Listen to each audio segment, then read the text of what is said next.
The Greeks said that moderation in all things is the key to a happy life. Moderation.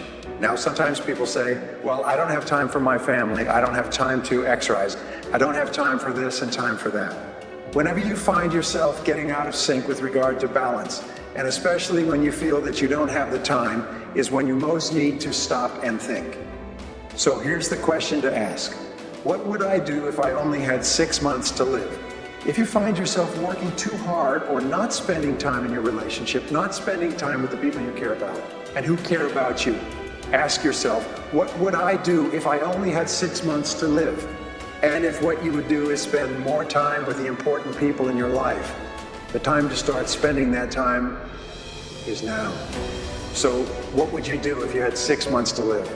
You know, it's an old joke. The doctors say they've never met a businessman on his deathbed who said, boy, I wish I'd spent more time at the office. The fact of the matter is that balance and moderation in all things increase your productivity, increase your efficiency. And remember, the only reason you're working is so that you can enjoy the great things of life, which are your people, your relationships, the things that make you happy, and so on. Imagine that you are financially independent, that you have past 20 million in the bank. And simultaneously, you only have 10 years to live. You're going to enjoy superb health, but you have all the money that you need, and you have to work at something. You cannot be a layabout. So therefore, if you could work at anything and you had all the money you needed and you didn't want to waste any time, what career would you choose? If you could wave a magic wand and have all the talent and skill that you need to be successful in any field, what field would you choose for yourself? And then what you do is you just start to do some research on that field, working it part-time, working it for free, reading books and courses, talking to people who are in it. I've spoken to literally thousands of people over the years who did that and eventually changed out of their current jobs, sometimes within their same company, sometimes out of their current job where they weren't very satisfied, into a new job that they loved, and they became a star at that new job. And you can do the same. Everybody can do this. I'm going to give you a law that is my favorite law of time management, and it's called the law of three. This law alone will enable you to be one of the most productive and successful people in your world. The law of three is based on my 30 years of study into time management. And what it basically says is that if you make a list of everything that you have to do in a week or a month, you'll come up with 20 or 30. Some people write down 40 or 50 tasks or activities. But if you look at this list, you'll find there are only 3 activities that you engage in your life that account for 90% of the value that you contribute in your life. Wherever you are in life, there's only 3 things that account for 90% of your happiness. Only 3 things. This law of 3 works everywhere, and it works for everyone. It works if you're a doctor, an investment banker, a salesperson, a business owner, or a student. Whatever there is, always 3. So what you do is you make a list of everything you do, and then you ask 3 questions. Question number 1 is, if I could only do one thing on this list all day long, which one activity would have the greatest positive impact on my life? Or you could say, I could only do one activity all day long, which one activity would help me to double my income faster than anything else? And that answer is usually pretty obvious. So you put a circle around there. And then you ask it again, if I could only do 2 things all day long, what would be the second most valuable thing that I could do? You go through your list and you'll come up with number 2. And then you ask the question the 3rd time, if I could only do 3 things all day long, what would be number 3? And you circle it. Now I put every one of my students through this exercise, and they're all astonished because in a few minutes they see clearly that these are the 3 most important things that they do in achieving their goals of health, wealth, and happiness. And so the rule is this: do fewer things in your daily life, but do more important things and do them more of the time, and then get better. Improve in each one of those areas. In your life, there's 3 things that you do that are more important than everything else, and these will change over time. But you must be clear about those 3 things. And if you start working on only those 3 things, you will double your productivity, performance, and output very quickly. If you can concentrate on the 3 most important things you do well, there's 4 requirements for you to make these techniques work for you. We call these the 4 Ds. The first D is desire. It's when you must have a burning desire to be effective, at time management. The second D is decision. You must make a decision that you are going to become an expert in this subject. You are going to take this course. You're going to use these materials. You're going to practice them over and over again, because what we have found is, in the absence of a decision, nothing ever happens. You need a clear, unequivocal do or die, burn. The bridge's decision that this is a subject that you are going to master. The third D is discipline. You must discipline yourself to practice and repeat over and over again good time management techniques. In fact, we say that time management is self-discipline in action, and the ability to discipline yourself more than anything else is going to determine your success in life. And the fourth D to become excellent in time management is determination. You must have the ability to persist. You must have the determination to keep on keeping at it, on and at it, long enough until you become very, very good in this field. But I promise you this, the payoff is tremendous, because you see, time management is really life management. Everything that you do to improve the quality of your time management will improve and enhance every part of your life. You can even say it this way: the quality of your life is determined by the quality of your time management. The quality of your life will be determined by the way you use your time, minute to minute, hour to hour, day to day, because your time is your life. In every single study of high-performing men and women, we find that intense result orientation goes hand in hand with big payoffs in life. You see, it's not how much time you put in, or the activities that you engage in, or how sincere or how intelligent or competent or capable or anything else. It's only what you produce, the results that you get from the time that you put in, that counts in determining your rewards. Not only your psychic rewards, how good you feel about yourself, but your financial rewards. You're always paid in direct proportion to the quality and the quantity of the results that you produce.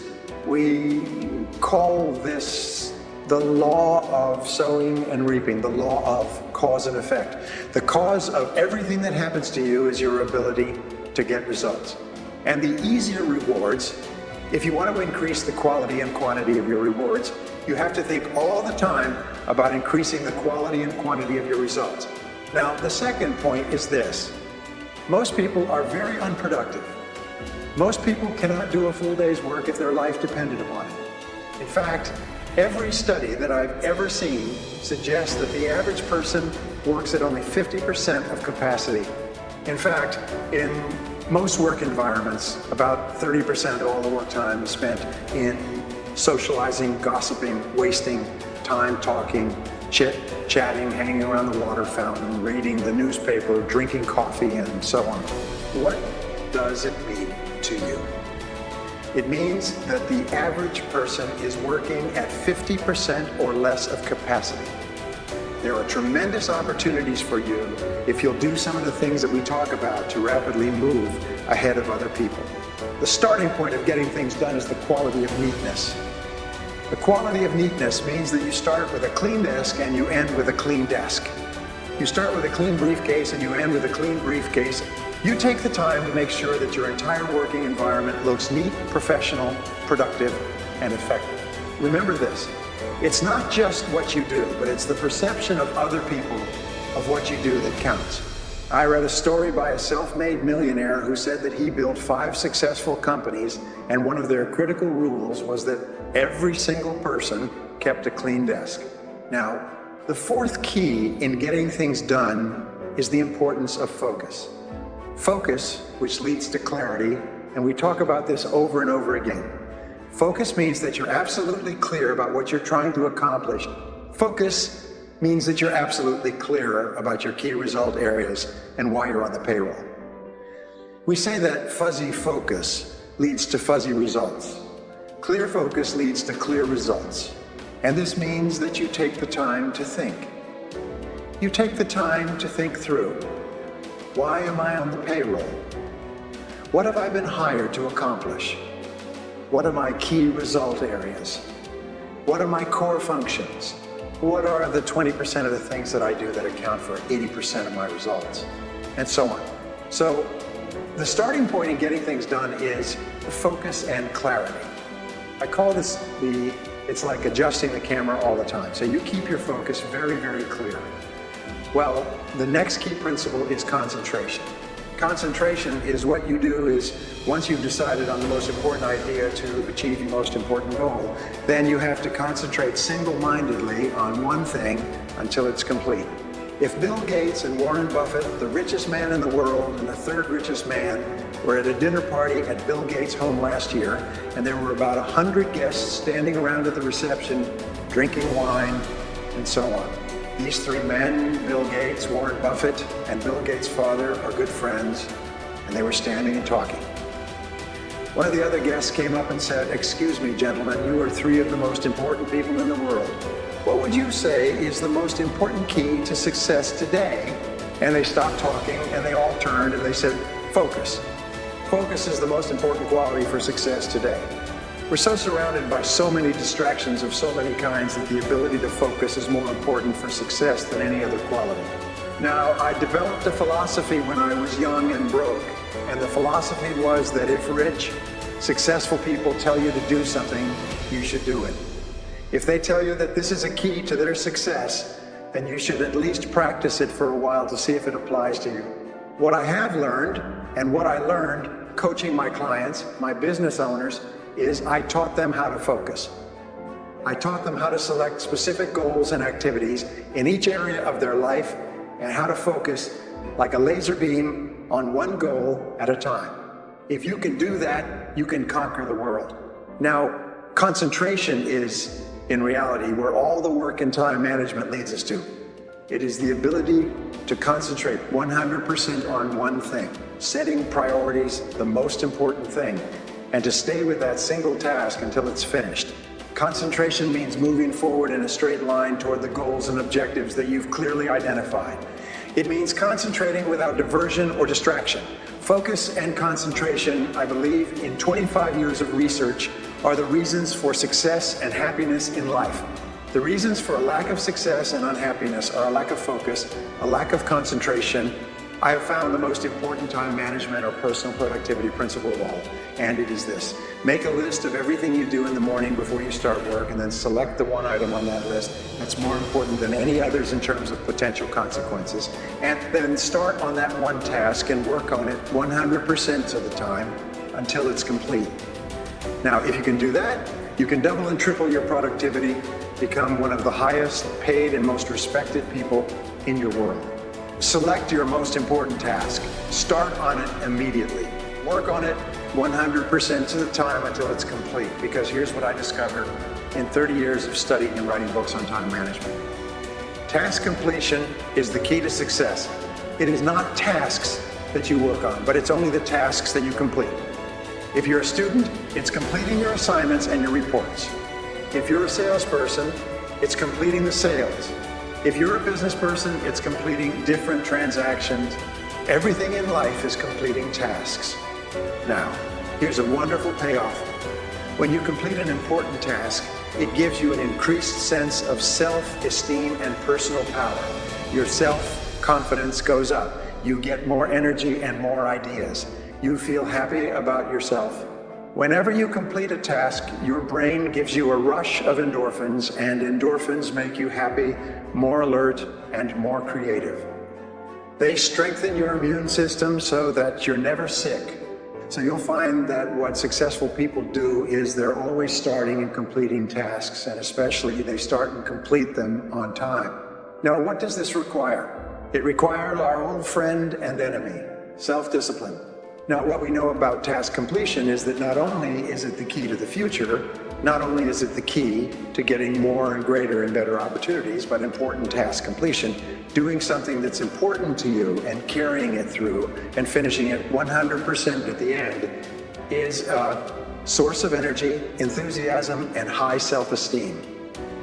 Men and women who are working consistently on getting important things done and staying with it to the complete are more positive, they're more optimistic, they're more self-confident, they're full of confidence, they have more belief and self-assurance in themselves, and they get more opportunities to complete more tasks. And here's the flip side, completing low priority tasks leads to stress. If you work and you get a lot of little things done, but they're not moving you toward the accomplishment of things that are really important to you, what happens is you just feel crummy as a result. We find that the average Brit, average German, average French person works about 1,600 hours a year. An average executive or business owner works about 2,000 hours a year. So what you do is you take your annual income and you divide it by 2,000. So let's say you're earning $100,000 a year divided by 2,000. That means that you're earning $50 an hour. This is your hourly rate. Over time, you can include all your benefits and pensions and so on. But whatever this is, let's say your hourly income is $50 an hour. That means, by Ricardo's law, the law of comparative advantage, as formulated by David Ricardo, you don't do anything that pays less than $50 an hour. You only do things that pay you $50 an hour or more, or that people would pay you 50 quid an hour or more to do, and everything else you delegate. If there's something that someone else can do for $10 an hour, you hire somebody to do that. $20 an hour, $30 an hour, you keep hiring people who can do tasks at a lower hourly rate than yourself.